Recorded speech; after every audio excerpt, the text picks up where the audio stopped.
আশুলিয়ায় একটি কার্টনের ভেতরে মিলেছে অজ্ঞাত এক নারীর মাথাবিহীন মরদেহ। বৃহস্পতিবার রাতে উপজেলার কাঠগড়া চৌরাস্তা এলাকা থেকে মরদেহটি উদ্ধার করা হয়। পুলিশ জানিয়েছে, চৌরাস্তা এলাকায় কার্টনের ভেতরে এক নারীর মরদেহের খণ্ডিত অংশ দেখতে পায় স্থানীয়রা। পরে আশুলিয়া থানা পুলিশকে খবর দেয়া হয়। পুলিশ ঘটনাস্থলে এসে বাক্সটি খুলে নারীর মাথাবিহীন মরদেহ উদ্ধার করে।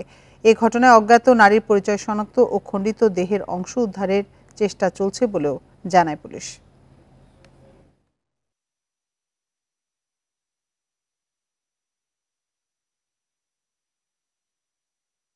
কিছু লোকজন এসে কার্টুনটা খুলে দেখে মানুষের পা দেখা যাচ্ছে।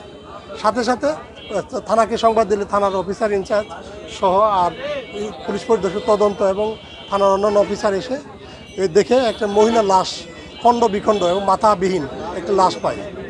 তদন্ত চলতেছে, র্যাব এবং তাদের ফিঙ্গারপ্রিন্ট নিয়ে গেছে।